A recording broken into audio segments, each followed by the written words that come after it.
Halo, perkenalkan nama saya Kadek Semana Syahyani dengan NIM 2112061074. Saya berasal dari kelas Ilmu Komunikasi 4D. Di sini saya akan menjelaskan terkait dengan sebuah organisasi dengan konsep komunikasi hubungan masyarakat. Nah, di sini saya akan menjelaskan terlebih dahulu tentang pengertian komunikasi hubungan masyarakat. Komunikasi hubungan masyarakat merupakan fungsi manajemen untuk membangun dan menjaga hubungan yang saling menguntungkan baik antar organisasi dengan berbagai publiknya yang bisa menentukan keberhasilan atau kegagalan dari sebuah organisasi. Nah, maka dari itu dalam sebuah organisasi sangatlah membutuhkan teori-teori komunikasi yang dibutuhkan oleh hubungan masyarakat, yang dimana teori komunikasi itu merupakan teori-teori atau materi yang telah disampaikan dan dipaparkan untuk mempelajari terkait dengan berbicara dengan individu lain atau menyampaikan informasi kepada para audiens. Nah, untuk teori-teori tersebut saya akan menjelaskan 6 teori.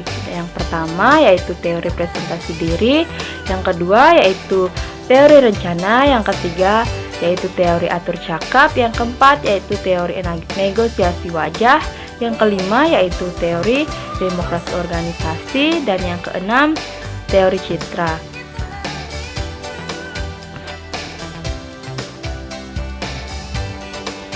Teori presentasi diri ini biasanya menekankan penampilan kita sendiri sebagai pembawa atau mediator informasi. Biasanya lebih terkait dengan presenter atau public relation ketika dia menyiarkan dengan mempresentasikan sesuatu kepada penerima atau audiens. Seorang informan biasanya menjaga dan menata penampilan dengan sebaik dan sebenar mungkin agar penerima tertarik.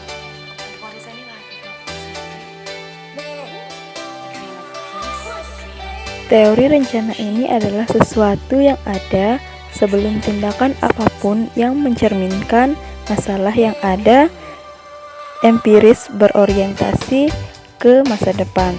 Jadi, teori rencana ini sangat berpengaruh dan berkaitan dengan masa depan melalui tindakan yang terintegrasi baik jangka panjang maupun jangka pendek.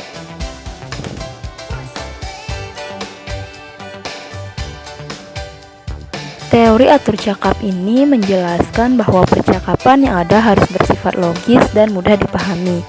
Jika suatu percakapan menimbulkan ambigu dan kebingungan pada penerima, maka informasi yang disampaikan dianggap gagal dalam penyampaian suatu informasi.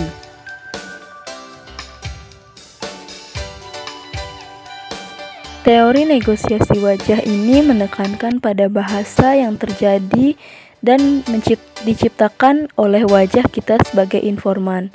Wajah kita tidak bisa berbohong kepada penerima, sehingga perlu adanya teori negosiasi wajah yang menyatakan bahwa seorang dari budaya yang berbeda dapat mengkontrol ekspresi wajah yang dapat mempengaruhi persuasif atau ketertarikannya.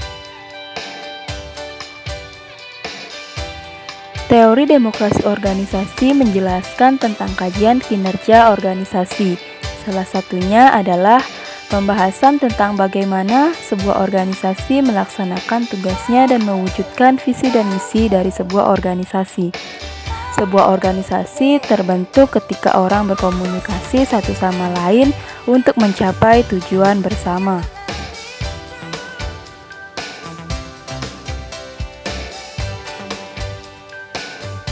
Teori citra menjelaskan tentang pengertian citra dalam konteks citra public relation yang dapat diartikan sebagai impresi, citra atau kesan yang sebenarnya. Kesan yang benar dapat diartikan untuk menjadi pernyataan yang benar. Kesan tersebut adalah adanya berbagai kebijakan atau layanan SDM suatu organisasi atau perusahaan. Jadi sekian materi yang dapat saya sampaikan. Jika ada kesalahan mohon dimaafkan. Sampai jumpa.